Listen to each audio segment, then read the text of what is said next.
todos. Que Jesus nos abençoe.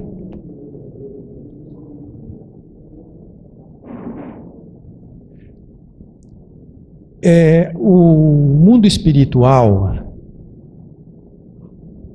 ele tem de uma certa forma, insistentemente, tentando nos alertar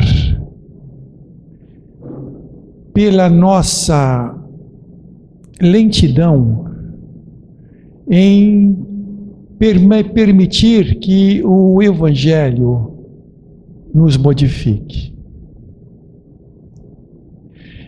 E pelo que nós temos já de conhecimento do Evangelho, pelo conhecimento da doutrina espírita, nós já éramos para estar num patamar espiritual mais superior. Então, nós vamos percebendo que é essa falta de Evangelho nos corações que nós temos percebido tantas violências na nossa sociedade. Quantos crimes, quantas violências, quantos prejuízos, quantas pessoas ainda abrigando vingança, mágoa. Então, todo esse cortejo de sentimentos inferiores, isso retrata muito a falta do Evangelho.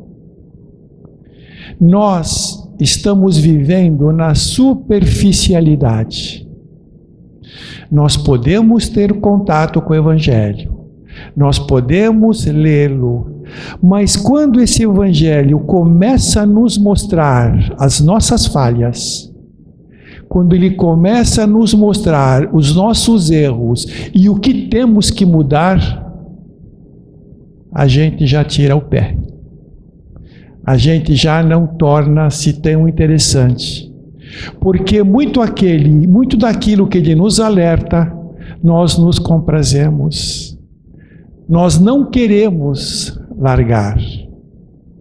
Então, às vezes, a gente estageia no Evangelho na parte superficial e não deixemos que ele nos transforme e nos modifique.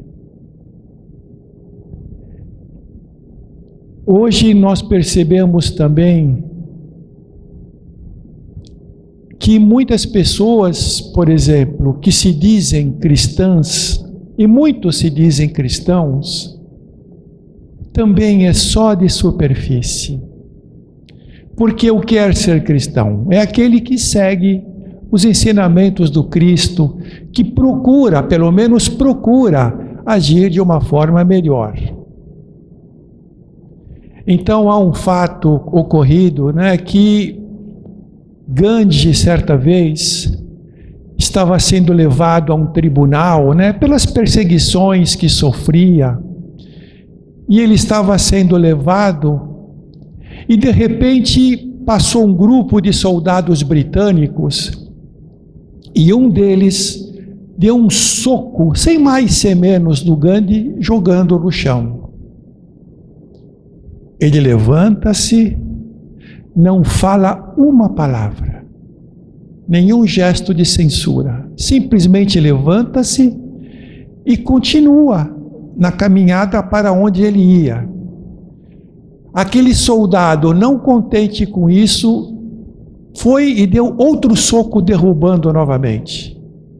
Ele caiu, ele levantou-se, e aí, inconformado, porque aquele soldado queria uma reação dele, talvez para poder exercer mais ainda, o pega pelos braços e diz: quem foi que lhe ensinou a ser tão covarde assim? E aí o Gandhi olha para ele e fala: esse mesmo que está num crucifixo em volta do seu pescoço. Porque naquela época os que se diziam cristãos, eles usavam tipo uma correntinha, um crucifixo com Cristo um crucifixo. Ele falou o mesmo que você carrega aí em volta do seu pescoço. Isso desarmou aquele soldado.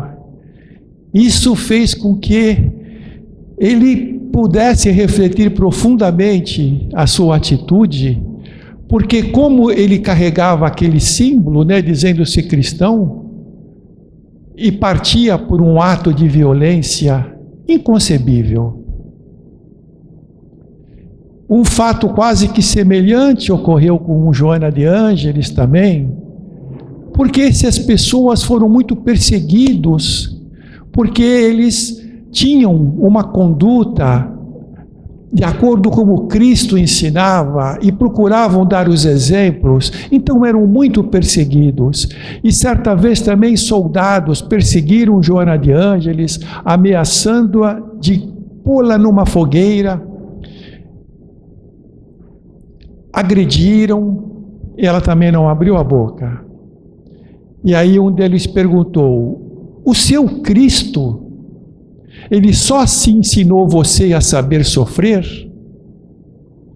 Ela falou: não, ele também me ensinou a sofrer, mas não só isso. Ele me ensinou também a amar, e principalmente você. Então, às vezes, a gente vê ser cristão, não ser cristão, tudo superfície. Quantas pessoas dizem que vão a um centro religioso louvar a Deus, a Jesus, através de cantos, de uma série de coisas, mas isso às vezes não traz um traço de progresso ao espírito. Outros, mesmo dentro da doutrina espírita, porque nós temos às vezes comportamentos diferentes, porque Kardec já dizia: conhece-se o verdadeiro espírita pelas transformações morais que ele mostra. Então, às vezes, dentro de uma casa espírita, é meu irmão, minha irmã, Deus te abençoe, ótimo. Mas fora das quatro paredes da casa espírita, a coisa é diferente. No lar, às vezes, é bem diferente. Então, muitos estamos sendo como os antigos fariseus da época do Cristo, que exerciam o culto das exterioridades. E é como dizia Jesus: são como túmulos caiados, branco por fora, podridão por dentro. Então, nós temos que sair desta superficialidade e penetrar mais fundo, mas não adianta se nós não quisermos. Não adianta se nós não nos dispormos. De nada vai adiantar. Será uma leitura qualquer, como você lê uma outra revista qualquer. E o próprio Dr. Bezerra de Menezes, ele sempre diz: não há cura para os nossos males físicos e espirituais se nós não nos dispusermos a curar a nós mesmos. Porque nós sempre focamos as coisas do âmbito material e deixamos de lado o âmbito espiritual. Quando Jesus caminhava na região da Palestina, quantas pessoas iam ao seu encontro, querendo alcançar a cura? Quantas pessoas, cegos, paralíticos e portadores das mais variadas enfermidades, buscavam o Cristo para se curarem? Mas eles queriam a cura física. Eles não se importavam com a cura espiritual. Para eles, a doença é aquilo que eles estavam trazendo no corpo. Mas nós sabemos que a doença, a enfermidade, ela parte do nosso espírito para o nosso físico. São os nossos pensamentos, porque espírito adoece, adoece. O espírito adoece, sim. Porque quais são as doenças do espírito? A mágoa, a mentira, a vaidade, a maledicência, o rancor, e tudo isso que a gente já tem conhecimento de que não nos serve. Isso enferma o espírito. E, mantendo esse estado vibratório, nós entramos num estado vibracional enfermiço, onde todas essas imperfeições morais, esse lixo tóxico, acaba por repercussão vibratória alcançando o corpo físico na enfermidade. Então, quando a doença manifesta-se no físico, o espírito já estava doente. Então as pessoas iam buscar a cura do físico, mas não importavam-se com o espírito, que é a fonte de saúde ou de enfermidade. E Jesus, com toda a sua grandeza espiritual, com o magnetismo que exalava, naquelas pessoas ele irradiava aquelas suas vibrações curativas e curava-os instantaneamente. Mas aqueles que só procuravam a cura física perseveraram nas mesmas condições espirituais inferiores. Todos voltaram a enfermar.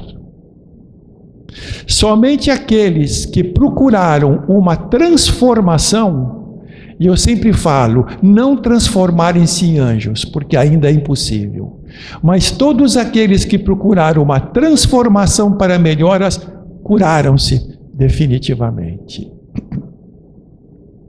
Então, muitos não têm conhecimento, mas o Evangelho, ele é curativo. O Evangelho não somente cura, mas ele nos propicia a paz que nós buscamos, as alegrias, ele nos dá tudo aquilo que nós precisamos. E o Evangelho, ele cura principalmente a alma, porque se a gente falar o Evangelho cura, nós já pensamos na cura física. Não, ele vai curar a alma, porque é a alma que está enferma. Quando eu vejo uma enfermidade no meu físico, isso não é enfermidade. Isso é o reflexo do que está dentro de mim.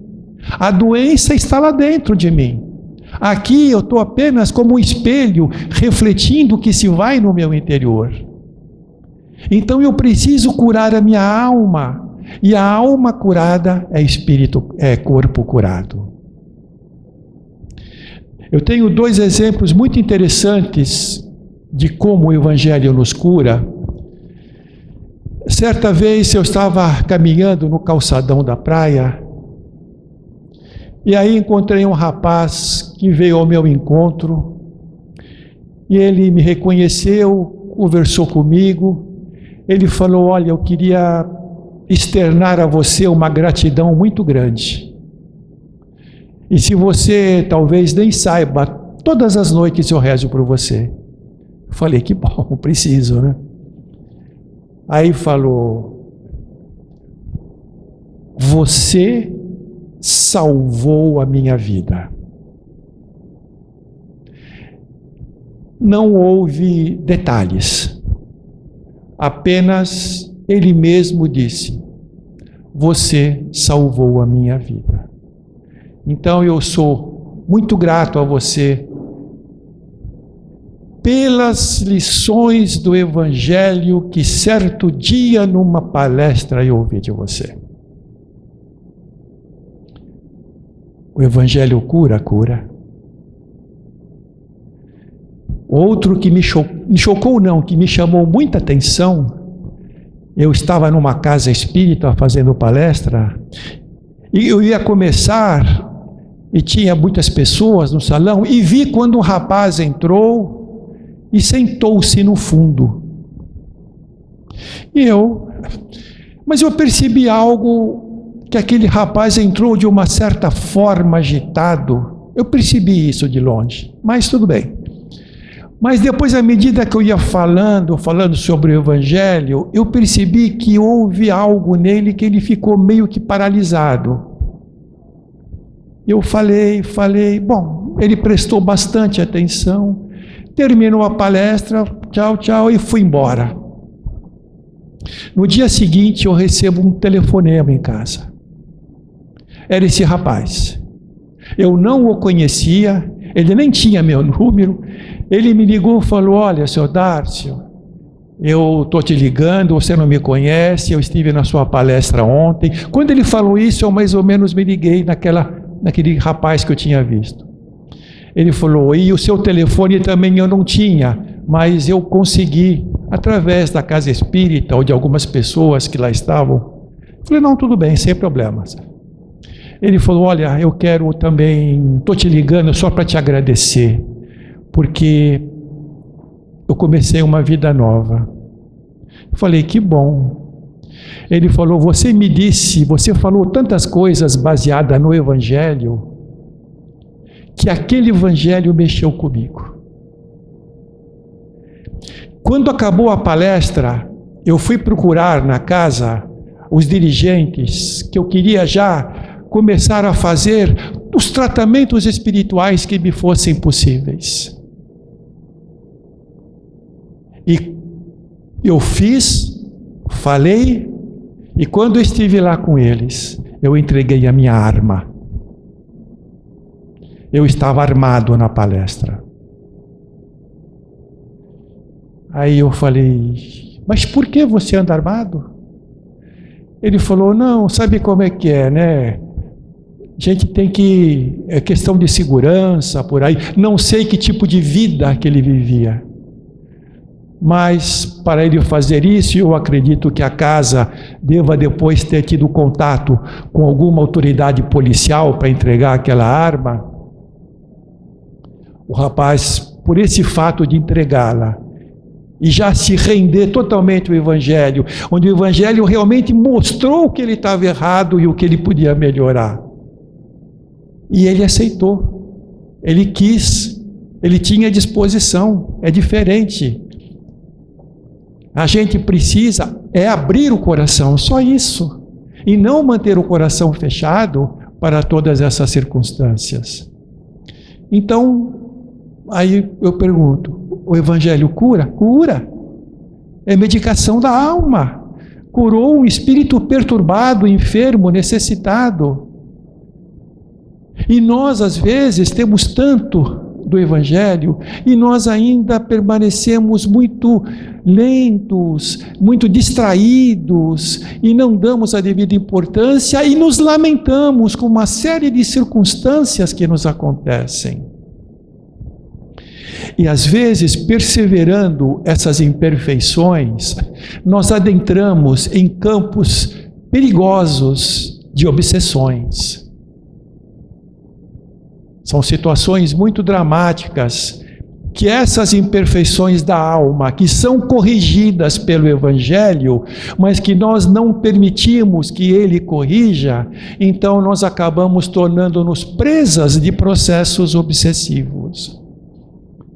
Então André Luiz, ele narra que certa vez ele e o espírito Silas, que já tinha uma grande tarefa no mundo espiritual, eles vieram para a Terra para prestar assistência a um rapaz de meia idade que passava por um grave processo obsessivo. Eles chegaram até aquele lar e, aos olhos comuns, o que ia ver somente era aquele rapaz na sala, sentado numa poltrona lendo um livro, para os olhos comuns.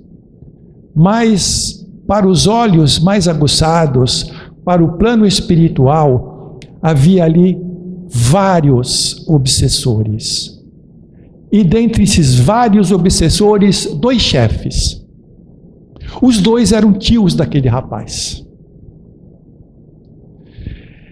E quando o André Luiz e o Silas perceberam, e como eles traziam uma luminosidade, eles não queriam ser identificados por esses espíritos. Então, pelo poder do pensamento, apagaram a luminosidade, imprimiram uma certa modificação no perispírito que tornou-os semelhantes àqueles. E eles também achavam que fazia parte da turma dos obsessores. E aí, eles chegam até os tios, que eram os obsessores, e tiveram a maior aula sobre o Espiritismo. Aqueles obsessores trouxeram colocações importantíssimas que cabe para nós a reflexão. Porque Silas pergunta: qual é o método da obsessão? E ele falou: bom, como você deve saber, nós não trazemos nada de fora para obsediar ninguém. Nós os obsediamos com aquilo que as pessoas têm já dentro de si. Nós usamos o que eles trazem dentro de si. Nós não levamos nada. E aí o Silas falou: você pode explicar um pouco melhor? Ele falou: claro. Todos nós temos um desejo central, um desejo que nós trazemos no íntimo. Às vezes nós nem expressamos para outras pessoas, às vezes nos acompanha de outras jornadas. Nós temos um desejo central que toda hora está na nossa mente. Às vezes de uma certa inconsciência para nós, mas como que automaticamente nas nossas mentes. E é esse desejo central que nós trazemos, que ele muitas vezes nos revela a nossa personalidade e nos guia nas nossas ações. Então ele dizia: nós temos vários desejos durante o dia. Eu tenho o desejo de comer uma boa comida, eu tenho o desejo de fazer um passeio na praia, eu tenho o desejo de fazer uma viagem, eu tenho o desejo de ir ao cinema. Então nós temos vários desejos durante o dia que passam pela nossa mente, mas sempre o desejo central se infiltra. E esse desejo central, ele tem reflexos. Porque quando nós exterioramos esse pensamento, o mundo espiritual percebe os nossos pensamentos. Então, a exteriorizá-los, esses nossos pensamentos são captados por mentes encarnadas e desencarnadas que compartilham esse tipo de pensamento. Então, se forem pensamentos não bons, claro que teremos prejuízos espirituais. Se forem pensamentos bons, seremos beneficiados. Mas nós entramos num circuito de forças com essas mentes encarnadas e desencarnadas. Então isso vai refletindo a nossa personalidade. E são esses reflexos que o desejo central emite que nós temos pleno conhecimento da pessoa. Então ele dizia: o violento é simplesmente o reflexo central de um criminoso.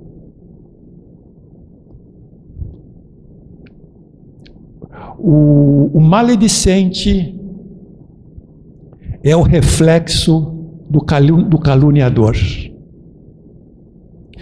O irritado é o reflexo do desequilibrado. Como o elevado moral é o reflexo do anjo. Então, dentro desses reflexos que mostram a personalidade, nós agimos criando a fixação mental. Ou seja, eles já têm esses defeitos. A fogueira já está ardendo, nós só jogamos combustível. Nós só assopramos a brasa.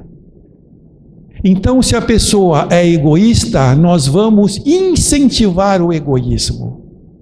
Se a pessoa é violenta, nós vamos incentivar a violência.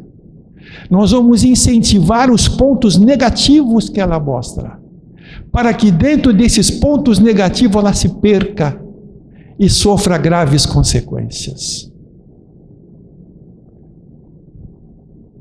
E aí, aquele jovem, eles tinham descoberto que o desejo central dele era ser rico e ter muitas propriedades e muita riqueza. Então eles falavam, nesse caso, nós vamos estar incentivando a riqueza nele, custe o que custar, mesmo que tiver que prejudicar outros. Então eles incentivam o lado pior. E por que eles estavam, 2 tios, obsediando o sobrinho? Porque eles eram 3 irmãos quando encarnados, esses 2 tios e o pai do rapaz. E eles foram aquinhoados com uma grande herança, uma fortuna. E o pai desse jovem, movido pelo egoísmo, movido pelo desejo de posse, trazendo ainda imperfeições, resolveu matar os 2 irmãos para ficar sozinho com a herança. E assim o fez de uma forma que conseguiu e herdou tudo aquilo.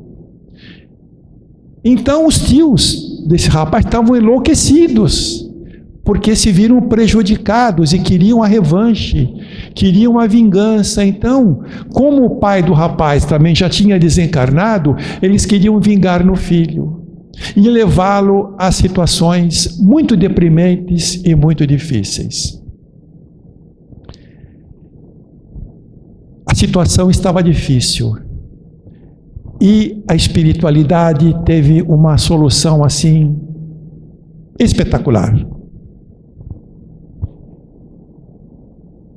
Aquele rapaz já de meia idade, ele estava para se casar. Eles falaram para os 2 espíritos obsessores: vocês vão reencarnar como filhos dele. Então, como filhos dele, vocês vão estar usufruindo a fortuna. E quando ele desencarnar, por herança deixará a vocês, e o que era de vocês vai voltar a vocês. Então essa foi a única forma. Mas eu estou contando essa história porque dentro das nossas condições, dos desejos centrais, dos nossos pensamentos, nós estamos sendo observados sempre. Porque os nossos pensamentos são exalados, são lidos. O próprio plano espiritual nos faz uma radiografia automaticamente, é muito fácil. Basta ver os nossos pensamentos. Então, todo esse conteúdo do interior, o que cura isso? Só o Evangelho. Renovando atitudes, renovando pensamentos e sentimentos.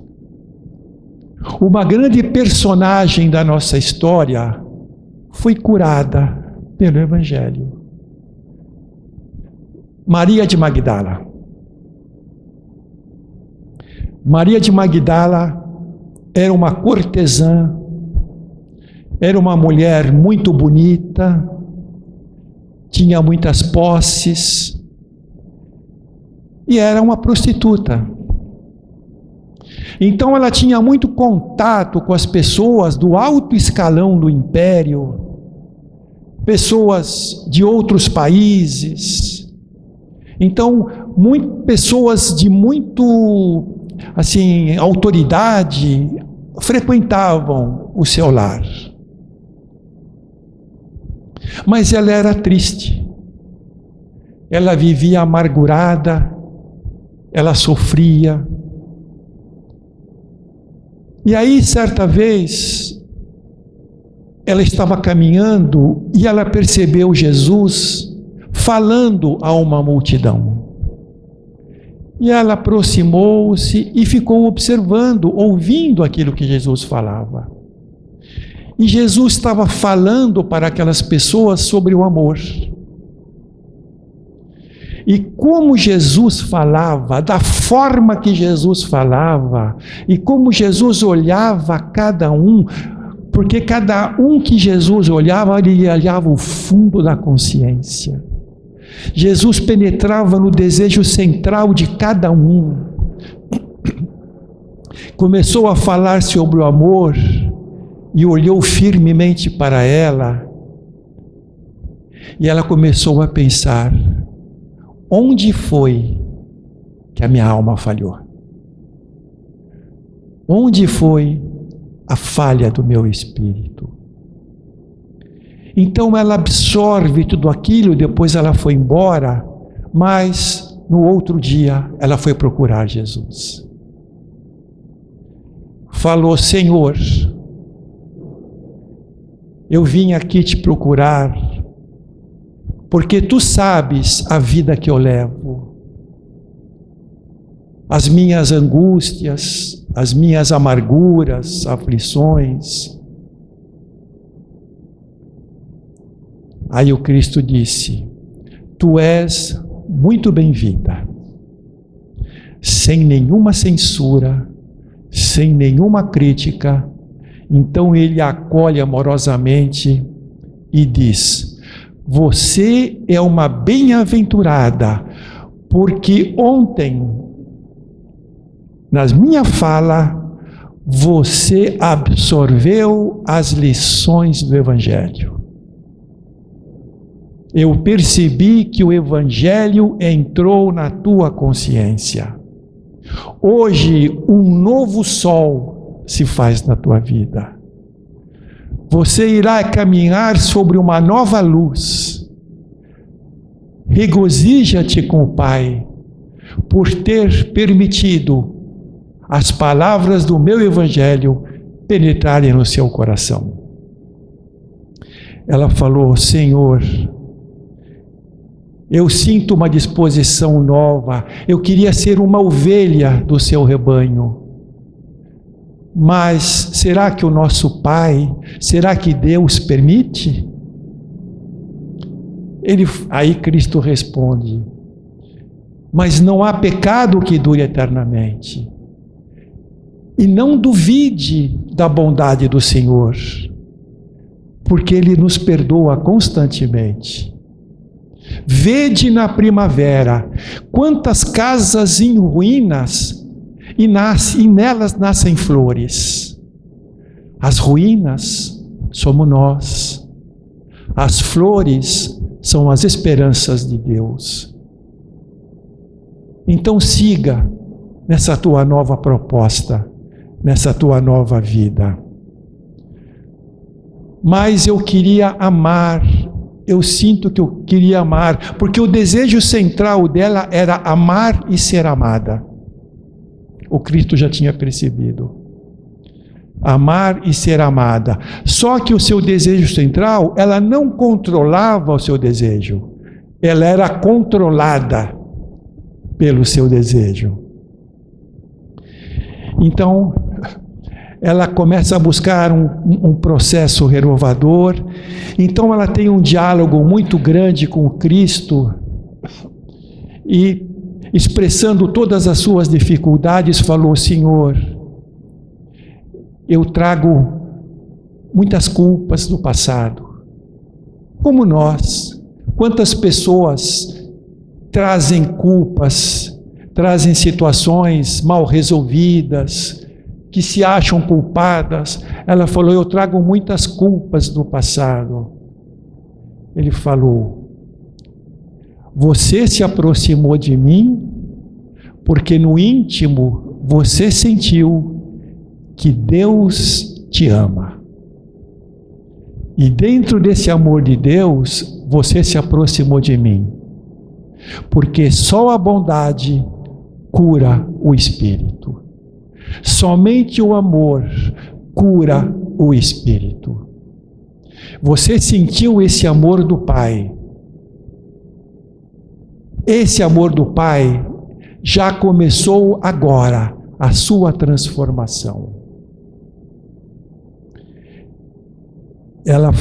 Aí ele falou: ame, mas como uma mãe. Porque é no útero que se tem a oportunidade dos espíritos voltarem para uma renovação. É através do útero que são abertas as portas do mundo para o aprimoramento, para a perfeição. Ame como uma mãe. E ela falou: Senhor, eu não posso ser mãe. Ele falou: e por acaso julgas que o pai só vai entender como mãe aquela que tem o filho biológico e só cuida dele? Você acha que o pai não vai levar o seu amor para você, que não pode ser mãe, mas você pode amar os filhos de outras mães? Você pode levar conforto aos necessitados. Você pode levar esperança aos desesperançados. Você pode ajudar a socorrer aqueles que carregam as coroas de espinho, aqueles que levam o calvário nas costas. Quantos desesperados, quantos enfermos, quantos aflitos, esperando um amor, tipo amor de mãe. É esse o amor que o Pai espera de você. Então, recebendo todo aquele conteúdo que Jesus lhe dizia, e ela sentia cada vez mais terna, cada vez mais aconchegada, porque quando Jesus pousava os olhos nela, parecia que percorria todo o seu interior, mas de uma forma não de censura, mas iluminando. Pois ele em momento algum a recriminou, em momento algum, só acolhimento, só bondade, só ternura. E aí ela começa a auxiliar, começa a mudar a vida. E aí o Cristo passou pelo processo da crucificação. E passado aqueles 3 dias após aquela crucificação, eis que após o 3º dia, para quem ele aparece? Maria de Magdala. Nem foi a sua mãe, ele foi a Maria de Magdala.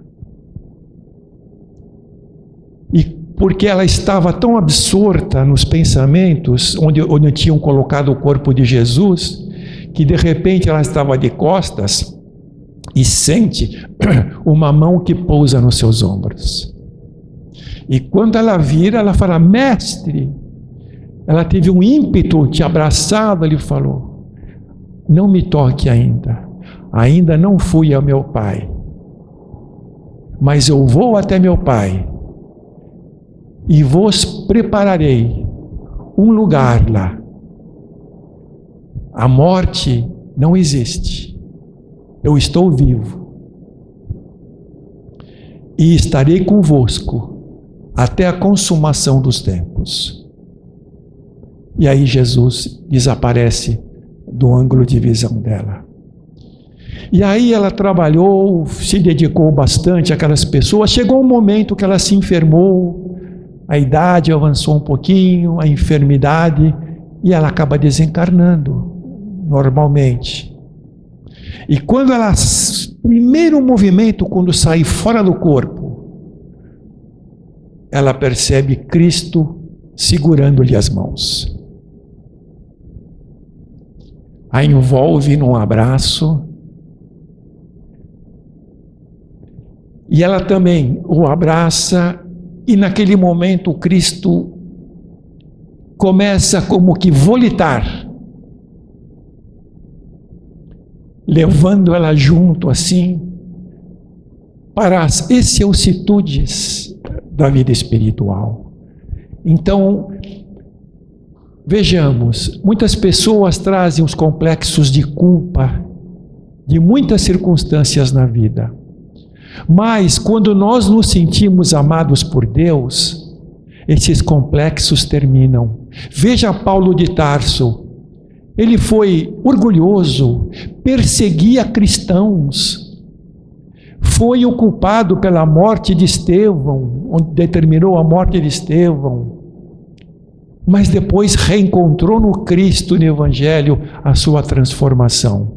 Se ele ficasse preso por culpas do passado, por tudo aquilo que ele tinha feito, ele não teria dado um passo para frente.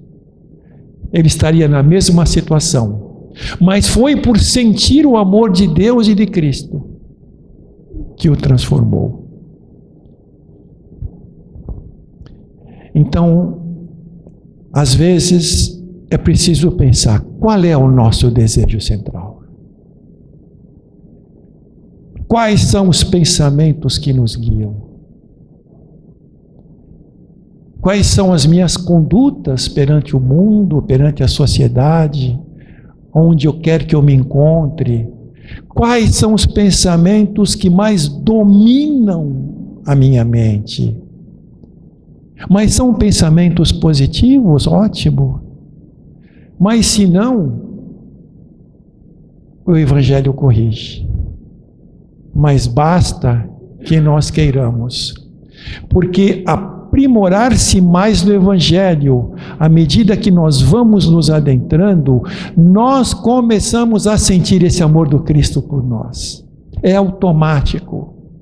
Nós vamos sentir esse amor, e é esse amor do Cristo que nos vai impulsionar todas as nossas transformações. Muito obrigado a todos pela atenção e que Jesus nos abençoe. Obrigado.